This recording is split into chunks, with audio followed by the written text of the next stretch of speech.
Hello everyone, welcome to my channel Commerce Classes. Today I will discuss accounting. आज हम accounting के कुछ topics को डिस्कस करने वाले हैं। चलिए पढ़ते हैं। कहता है कि डेफिनेशन ऑफ अकाउंटिंग, अकाउंटिंग की डेफिनेशन क्या है। ये कहता है कि टेक्निकल डेफिनेशन इसकी डिफरेंट अकाउंटिंग बॉडीज़ ने डिफरेंट वे में दी है।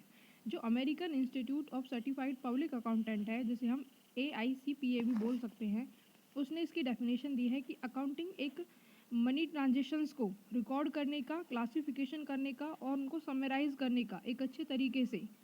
ठीक है जी। जो भी हमारे फाइनेंशियल करेक्टर के ट्रांजेक्शन्स थी, इवेंट्स थे जिनको हम मनी में मेजर कर सकते हैं, उन सबको रिकॉर्ड करने का, क्लासिफिकेशन करने का एंड समराइज करने का एक अच्छा सिस्टम है। ठीक है जी। उनको इंटरप्रेट करता है रिजल्ट्स को, ताकि हम अच्छे डिसीजन ले सकें अपने मॉनेटरी पॉलिसी से रिलेटेड। ओके, उसके बाद है हम आगे पढ़ते हैं। अकाउंटिंग कंसेप्ट क्या है। एक है एक्यूरल कंसेप्ट। एक्यूरल कंसेप्ट का मतलब होता है कि हम रिवेन्यू को तब रिकॉग्नाइज करते हैं जब वो मिल जाता है, और एक्सपेंसेस को तब रिकॉग्नाइज करते हैं जब हमारी असेट्स उसे कंज्यूम कर लेती है। इसका मतलब है कि हम एक्सपेंसेस को जल्दी गौर करते हैं। ठीक है जी, पॉसिबिलिटी के बेस पर भी। और कंजर्वेटिज्म जो होता है उसका मतलब होता है, ये कंसेप्ट है कि रिवेन्यू को हम तब रिकॉग्नाइज करते हैं जब एक रीजनेबल सर्टेनिटी होती है कि हाँ हमें ये मिल जाएगा। लेकिन एक्सपेंसेस पर हम जल्दी गौर करते हैं। एक्सपेंसेस को तब रिकॉग्नाइज करते हैं जब उसकी पॉसिबिलिटी भी हो सकता है कि एक्सपेंसेस हो या नहीं हो, उसके लिए ऑलरेडी पहले से ही फंड बना लेते हैं कि हाँ ये एक्सपेंसेस हमें होने वाले हैं सूनर। ठीक है जी। उसके बाद हम कहते हैं कि जो हमारा according to the principle revenue are recognise when they are realise and realisable, okay, and are earn. मतलब कि रिवेन्यू को हम तब गौर करते हैं जब वो मिल जाएगा। ठीक है, उसकी सर्टेनिटी है कि हाँ मिल जाएगा। उसके बाद प्रूडेंस नॉर्म है, ये कंजर्वेटिव नॉर्म की तरह ही होता है। ये कहता है कि हम जो हमारी लाइबिलिटीज़ होती हैं, हमारे जो एक्सपेंसेस होते हैं, उनको जल्दी ही अपने रिकॉर्ड कर लेते हैं, उनके लिए फ़ंड बना लेते हैं। बट रिवेन्यू को जब करते हैं जब एक श्योरिटी हो कि हाँ हमें ये मिल जाएगा। ठीक है जी। उसके बाद कंसिस्टेंसी का मतलब होता है, अगर एक बार बिजनेस जो भी अकाउंटिंग मेथड्स यूज़ कर लेते हैं, उनको वो सारे मेथड्स कंटिन्यू करने पड़ेंगे आने वाले ईयर्स में। ठीक है जी। इसका मतलब है consistency concept. Economic annuity concept का मतलब होता है जो कि ट्रांजेक्शन है एक बिजनेस की, वो सेपरेट है उसके ऑनर से। जितनी भी हमारी बिजनेस ट्रांजेक्शन्स हैं और जो हमारा ऑनर है, वो दोनों सेपरेट है। ठीक है जी। उसके बाद है गोइंग कंसर्न कंसेप्ट। इसका मतलब होता है कि जो हमारी फाइनेंशियल स्टेटमेंट जो हम प्रिपेयर कर रहे हैं, ये इस बेस पर बनाते हैं कि हमारा जो बिजनेस ऑपरेशंस हैं वो फ्यूचर पीरियड में भी चलते रहेंगे। ठीक है जी, कि हमारा बिजनेस जो है वो कंटिन्यू चलता रहेगा फ्यूचर में भी। उसके बाद हम पढ़ते हैं मैचिंग कंसेप्ट। ये कहते हैं कि जो एक्सपेंसेस और रेवेन्यू जो एक दूसरे से रिलेटेड हैं, उनको सेम पीरियड में ही हम रिकॉग्नाइज करेंगे, लिखेंगे अपने अकाउंटिंग स्टेटमेंट में, अपने फाइनेंशियल स्टेटमेंट में। रेवेन्यू जैसे कि रेंट से रिलेटेड कोई भी हमें इनकम हुई तो उसको भी हम उसी ईयर में ही लिखेंगे। मटेरियलिटी का मतलब होता है कि ट्रांजेक्शन्स वही रिकॉर्ड की जानी चाहिए जो कि हमें अच्छा डिसीजंस देती हैं, जो हमारे फाइनेंशियल डिसीजंस लेने में हेल्प करती हैं, जिसमें कुछ मटेरियल इंफॉर्मेशन हो हमारी डिसीजन लेने के लिए। फाइनेंशियल स्टेटमेंट में ऐसे कुछ वो सारी ट्रांजेक्शन रिकॉर्ड करनी चाहिए जो हमारे फाइनेंशियल एसेट को, फाइनेंशियल पोजीशन को, cash flow of the business को ट्रू रिप्रेजेंट करती हैं। ठीक है जी। उसके बाद है एनिटी कंसेप्ट। एनिटी कंसेप्ट मैंने आपको बता दिया कि ये ऑनर होता है और उसका जो बिजनेस ट्रांजेक्शन्स होती हैं वो अलग अलग होती हैं। गोइंग कंसर्न कंसेप्ट का मतलब होता है कि हमारा जो बिजनेस है इन फ्यूचर भी चलता रहेगा। मनी मेजरमेंट कंसेप्ट का मतलब होता है कि हम केवल उन्हीं ही ट्रांजेक्शन्स को रिकॉर्ड कर सकते हैं जो हम मनी के फॉर्म में उनको लिख पाते हैं। सपोज एक बिजनेस का मैनेजर था, उसकी किसी बीमारी से उसकी डेथ हो गई, तो बिजनेस को तो लॉस हुआ क्योंकि वो बहुत ही नॉलेजेबल, बहुत ही सक्सेसफुल, बहुत ही इंटेलिजेंट मैनेजर था। बट हम उसको लॉस को मनी में मेज़र नहीं कर सकते, इसीलिए हम इसको अपने अकाउंट्स में नहीं लिख सकते। ठीक है जी। इसमें कहा गया है, मनी मेजरमेंट कंसेप्ट में ये कहता है कि केवल हम उन्हीं ही ट्रांजेक्शन्स को रिकॉर्ड कर सकते हैं जिनको हम मनी में मेजर कर पाते हैं। ठीक है जी। कॉस्ट कंसेप्ट का मतलब होता है कि कोई भी ट्रांजेक्शन, जैसे कि हमने कोई बिल्डिंग परचेज करी, उसकी हमने कॉस्ट ऑफ एक्विजिशन 2 लाख थी। ठीक है, तो उसकी हम हमारा जो अकाउंट्स हैं उसमें हम 2 लाख ही पर ही रिकॉर्ड करेंगे। जैसे कि हमने कोई बिल्डिंग खरीदी, उसका वैल्यू था 2 लाख, जब हमने वो परचेज करी तो उसका कॉस्ट ऑफ एक्विजिशन 2 लाख था।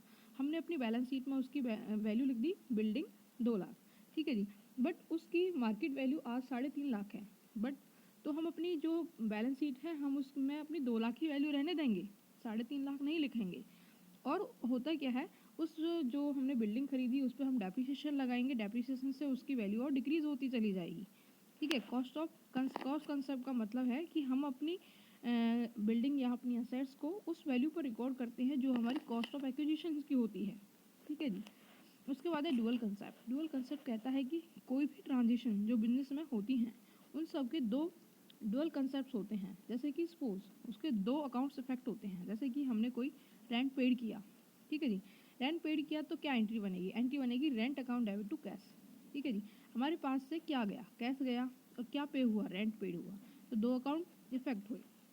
जैसे कि हमने सैलरी दी, salary account debit to cash, तो सैलरी और कैश तो इफेक्ट हुए। ऐसे कोई भी ट्रांजेक्शन है, जैसे कि हमने बिजनेस में अपने लिए फर्नीचर परचेज किया तो क्या लिखेंगे, furniture account debit to cash. तो होता क्या है, ये होता है कि इसमें 2 अकाउंट्स इफेक्ट होते हैं डुअल कंसेप्ट में।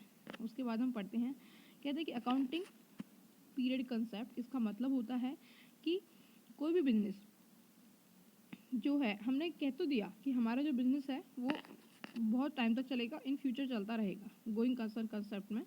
बट हमने जो अपना बिजनेस है उसकी फाइनेंशियल पोजीशन को जानने के लिए, उसकी फाइनेंशियल स्टेटमेंट को जानने के लिए अपने जो अकाउंटिंग पीरियड था उसको कुछ पार्ट्स में डिवाइड किया, ताकि हम उसकी फाइनेंशियल पोजीशन, उसकी फाइनेंशियल रिजल्ट अच्छे से जान सकें।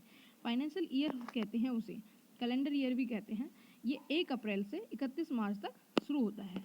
1 अप्रैल से 31 मार्च को ख़त्म हो जाता है, जिसमें हम अपनी इनकम्स को, अपने फाइनेंशियल रिजल्ट्स को देखते हैं, ठीक है। उसके बाद है मैचिंग कंसेप्ट। मैचिंग कंसेप्ट का मतलब वही है कि रिवेन्यू और एक्सपेंसेस को कंपैरिजन करने के लिए, ठीक है जी, उससे रिलेटेड जो भी एक्सपेंसेस से रिलेटेड जो भी रिवेन्यू थे उसको सेम ईयर में काउंट करेंगे, ठीक है। उसके बाद पढ़ते हैं रियलाइजेशंस एंड एक्रूअल कंसेप्ट, ठीक है जी।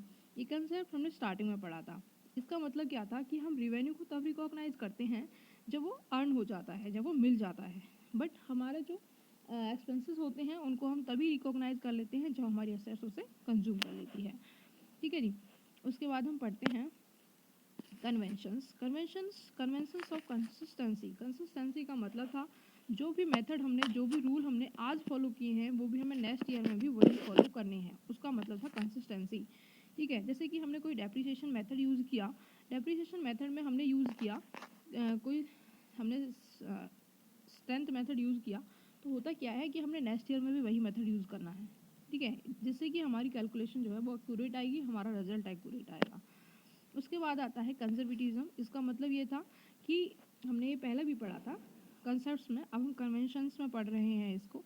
इसका मतलब होता है कि हम जो हमारा जो रिवेन्यू होता है उसको हम तब रिकॉर्ड करते हैं जब एक्यूरेसी होती है, श्योरिटी होती है कि हमें ये मिल जाएगा। बट हमारे जो एक्सपेंसेस होते हैं उनको हम तब रिकॉग्नाइज करते हैं जब पॉसिबिलिटी के बेस पर भी हम उसे रिकॉग्नाइज कर सकते हैं, उसे लिख सकते हैं, उसके लिए जल्दी से जल्दी हो सके उतनी जल्दी फंड बनाने की कोशिश करते हैं, ठीक है जी। इसमें यही था। उसके बाद मटेरियलिटी का मतलब था कि हमने अपनी फाइनेंशियल स्टेटमेंट में ऐसी इंफॉर्मेशन लिखनी है जो कि हमारे फाइनेंशियल स्टेटमेंट को अच्छे से डिस्क्लोज करती हों, मीनिंगफुल हमें नॉलेज देती हों कि हम अपने फाइनेंशियल रिजल्ट से अपना अच्छा डिसीजन ले सकें फॉर द बिजनेस, ठीक है जी। उसके बाद कहते हैं कि convention of full disclosure. Full disclosure का मतलब होता है कि ऐसी अकाउंटिंग कन्वेंशन जो कि हमारी अकाउंटिंग फाइनेंशियल स्टेटमेंट को अच्छे से डिस्क्लोज करती है, फुली फेयरली, कोई भी छुपाती नहीं है, ऑनेस्टली होती है, ठीक है जी। जितना ऑनेस्ट रहेगा, जितना हमारे फेयरली फाइनेंशियल स्टेटमेंट रहेंगे उतना अच्छा रिजल्ट आएगा। उसके बाद हम पढ़ते हैं basic accounting terms. Basic accounting terms में हम पढ़ते हैं हमारी जो बैलेंस शीट होती है उसमें क्या होता है, इधर साइड हमारी असेट्स होती हैं, इधर साइड लायबिलिटी होती है, और लायबिलिटी साइड ही नीचे कैपिटल होती है। तो हमारी असेट्स का जोड़ कितना हुआ, लायबिलिटी प्लस कैपिटल। तो हमारा क्या हुआ, असेट्स इक्वल टू होती हैं लायबिलिटी प्लस कैपिटल, तो हमारी असेट्स होती हैं। अगर हम कैपिटल को इधर ले जाते हैं तो असेट्स माइनस लायबिलिटी, अगर लायबिलिटी को इधर ले जाते हैं तो असेट्स माइनस कैपिटल, ओके। उसके आगे हम पढ़ते हैं हमारी कुछ गोल्डन रूल्स होते हैं इन अकाउंटिंग में कैलकुलेशन करने के लिए। तो हम पहला पढ़ते हैं रियल, फिर पर्सनल, फिर नॉमिनल। पहले हम रियल पढ़ते हैं। रियल का मतलब होता है सारी असेट्स से रिलेटेड होता है, या टेंजिबल हो या फिर इंटेंजिबल हो। रियल अकाउंट में टेंजिबल असेट्स वो असेट्स होती हैं जिनको हम टच कर सकते हैं, छू सकते हैं, ठीक है जी, जैसे कि machinery, stock, land etcetera, furniture वगैरह। उसके बाद हम पढ़ते हैं, इसका एक गोल्डन रूल है, इसका उसका मतलब है debit what comes in, credit what goes out.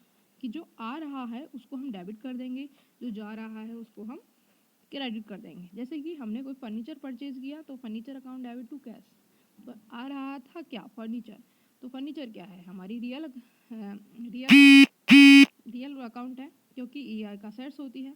ऐसे ही कोई हमने बिल्डिंग परचेज करी तो building account debit to cash, जो आ रहा है उसको डेबिट कर देंगे, जो जा रहा है उसको क्रेडिट कर देंगे, ठीक है जी। और इंटेंजिबल असेट्स होती क्या हैं, इंटेंजिबल असेट्स होती हैं जैसे गुडविल, पेटेंट, ट्रेडमार्क, जिनको हम छू नहीं सकते, ओनली फील कर सकते हैं। ये क्या होती हैं, हमारी रियल अकाउंट्स होते हैं। उसके बाद हम पढ़ते हैं पर्सनल अकाउंट्स। पर्सनल अकाउंट्स का मतलब होता है कोई भी इंडिविजुअल, कोई भी फॉर्म, कोई कंपनी, कोई डेटर, क्रेडिटर, कोई bank, outstanding, prepaid, accrual, unearned, कोई भी क्रेडिट कस्टमर था, कोई गुड्स सप्लायर था, कोई कैपिटल, ड्राइंग एक्सेट्रा। ये सब क्या होते हैं, हमारे पर्सनल अकाउंट्स होते हैं।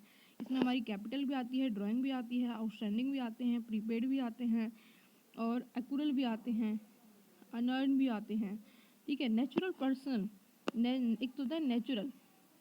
नेचुरल पर्सन कौन से होते हैं, नेचुरल पर्सन होते हैं वो वाले पर्सन होते हैं जो गॉड के द्वारा क्रिएट किए गए हैं, गॉड के द्वारा बनाए गए हैं, जैसे कि राम, मोहन, एक्सेट्रा। उसके बाद आर्टिफिशियल पर्सन कौन से होते हैं, आर्टिफिशियल पर्सन का मतलब होता है, एक तो ये हमने पढ़ लिया, आर्टिफिशियल पर्सन वो पर्सन होते हैं जो कि मैन मेड होते हैं, जैसे कि LLC, LLP, club, school, private limited company etcetera, ठीक है। उसके बाद रिप्रेजेंटेटिव पर्सनल अकाउंट्स कौन से होते हैं, जो एक दूसरे को रिप्रेजेंट करते हैं, जैसे कि आउटस्टैंडिंग वगैरह। उसके बाद हम इसका गोल्डन रूल्स है, debit the receiver, credit the giver. जो दे रहा है, जो डेबिट द रिसीवर, जो ले रहा है उसको हम डेबिट कर देंगे, और जो दे रहा है उसको हम क्रेडिट कर देंगे, ओके। जैसे कि कहता है कि डेबिट द रिसीवर, रिसीवर को हम डेबिट कर देंगे और जो दे रहा है उसको हम क्रेडिट कर देंगे, ओके। उसके बाद हम पढ़ते हैं,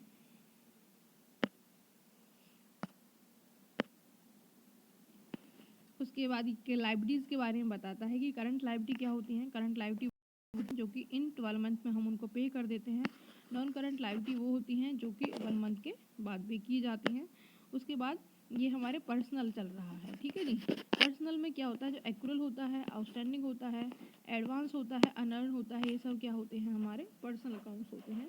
आउटस्टैंडिंग एक्सपेंसेस से रिलेटेड होता है, ये एक ऐसा एक्सपेंसेस होता है जो हमने खर्च कर दिया है लेकिन हमने पे नहीं किया है, आउटस्टैंडिंग है। प्रीपेड ऐसा एक्सपेंसेस होता है जो हमने पहले एडवांस में ही पे कर दिया है, ठीक है जी। ये इससे दोनों अपोजिट होते हैं। कहता है कि एक्रूअल जो होता है वो आउटस्टैंडिंग जैसा होता है। एक्रूअल का मतलब होता है आउटस्टैंडिंग जैसा होता है, बट ये इनकम से रिलेटेड होता है। किससे रिलेटेड होता है, इनकम से रिलेटेड होता है। एक्रूअल का मतलब होता है कि ऐसी इनकम जो हमने कमा ली है बट हमें मिली नहीं है।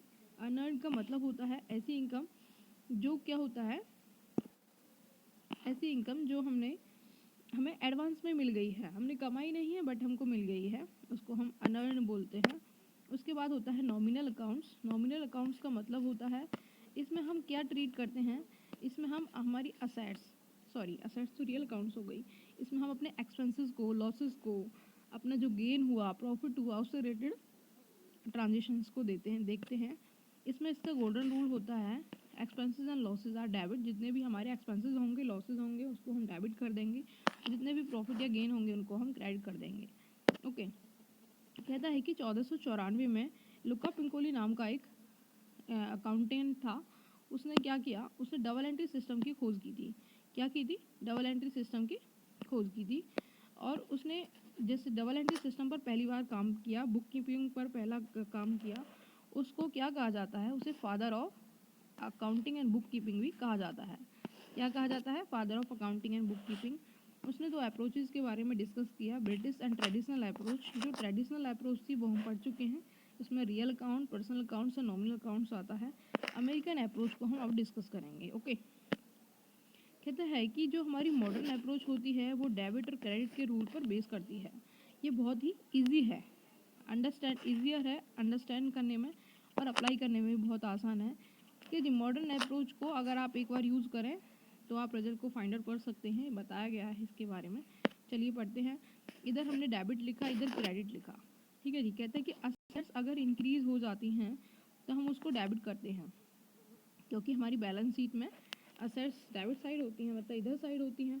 तो जैसे ये इधर साइड होती हैं असेट्स इधर साइड तो डेबिट, लायबिलिटी इधर साइड तो क्रेडिट। ठीक है जी, तो जिस तरह आप इसको याद कर सकते हैं। चलिए पढ़ते हैं आगे। फिर कहता है कि अगर हमारी असेट्स डिक्रीज हो जाती है हम उनको क्रेडिट कर देते हैं। ठीक है, लायबिलिटी, अगर लायबिलिटी इंक्रीज हो जाएंगी तो क्या कर देंगे, क्रेडिट कर देंगे। अगर लायबिलिटी डिक्रीज हो जाती है तो डेबिट कर देते हैं। ऐसे ही रेवेन्यू इंक्रीज हो जाता है तो क्रेडिट कर देते हैं, अगर डिक्रीज हो जाता है तो डेबिट कर देते हैं। एक्सपेंसेस जो होते हैं अगर इंक्रीज हो जाते हैं तो डेबिट कर देते हैं, क्रेडिट कर देते हैं। बताओ, कहता है कि अगर एक्सपेंसेस इंक्रीज हो जाते हैं तो डेबिट कर देते हैं, क्योंकि हमारे प्रॉफिट लॉस में डेबिट साइड एक्सपेंसेस आते हैं और क्रेडिट साइड रेवेन्यू आता है, इनकम्स आती हैं। ठीक है, अगर वो डिक्रीज हो गए हमारे एक्सपेंसेस तो हम उसको क्रेडिट कर देते हैं। ऐसे ही हमारी कैपिटल होती है। कैपिटल कहाँ होती है, कैपिटल होती है लायबिलिटी साइड, और इधर होता है हमारा असेट्स होती हैं इधर साइड, इधर साइड क्या होता है, असेट्स होती हैं। चल क्यों नहीं रहा है, चलिए कोई बात नहीं, मैं आपको ऐसे समझाती हूँ। इधर हमारी असेट्स, जैसे कि लायबिलिटी के अपोजिट साइड हमारी क्या होती है, असेट्स होती हैं, और लायबिलिटी के नीचे वाली साइड क्या होती है, कैपिटल होती है। अगर कैपिटल इंक्रीज हुई तो क्या हुआ, क्रेडिट हुआ ना, क्योंकि लायबिलिटी साइड है और लायबिलिटी का क्या होता है, क्रेडिट होता है बैलेंस। अगर इंक्रीज हुई तो क्या हुआ, क्रेडिट हो जाएगा, अगर डिक्रीज हुई तो डेबिट हो जाएगा। ओके, उसके बाद कहता है कि अगर हमारी जो ड्राइंग है, अगर ड्राइंग किधर होती है, ड्राइंग कैपिटल में से माइनस वगैरह करते हैं, मतलब इसका डेबिट बैलेंस हुआ ना, असेट्स की तरह ट्रीट करेंगे। अगर हमारा ड्राइंग का बैलेंस बढ़ रहा है तो क्या करेंगे, डेबिट करेंगे, अगर कम हो रहा है तो क्रेडिट करेंगे। ओके, आगे इसका मॉडर्न अप्रोच में हम कुछ आगे पढ़ते हैं। इसने अकाउंट्स को क्लासीफाई किया था डिफरेंट 5 ग्रुप्स में। ठीक है जी, किस में किया था, 5 ग्रुप्स में इसको क्लासीफाई किया था। पहला है असेट्स अकाउंट, जिसमें हम असेट्स के बारे में देखते हैं। कहता है कि example land account, machinery accounts, account receivable, prepaid account, cash account, ये सब क्या होते हैं, हमारे असेट्स अकाउंट्स होते हैं। उसके बाद होता है लायबिलिटी अकाउंट। लायबिलिटी में हमारे सारे जो भी हमें पे करने हैं वो आते हैं, जैसे कि salary payable account, rent payable account, etcetera. उसके बाद रेवेन्यू अकाउंट, रेवेन्यू अकाउंट्स में आते हैं सर्विस रेवेन्यू, रेंट रेवेन्यू, जिससे हमें इनकम मिलती है। एक्सपेंसेस अकाउंट में वो सारी एक्सपेंसेस आते हैं जो कि हमने पे करने हैं, जैसे कि सैलरी एक्सपेंसेस, रेंट एक्सपेंसेस वगैरह। उसके बाद कैपिटल ऑनर इक्विटी अकाउंट। ठीक है जी, कैपिटल या ऑनर इक्विटी अकाउंट, जो उसका ऑनर है उसका अकाउंट, जैसे कि जॉन कैपिटल अकाउंट, उसने जो कैपिटल लगाई उसके बारे में। कौन कौन से थे, असेट्स अकाउंट, लायबिलिटी अकाउंट। ठीक है, असेट्स अकाउंट हो गया, लायबिलिटी अकाउंट हो गया, और रेवेन्यू अकाउंट हो गया, expenses account, and capital honour equity account. Thank you for watch the video, thank you so much.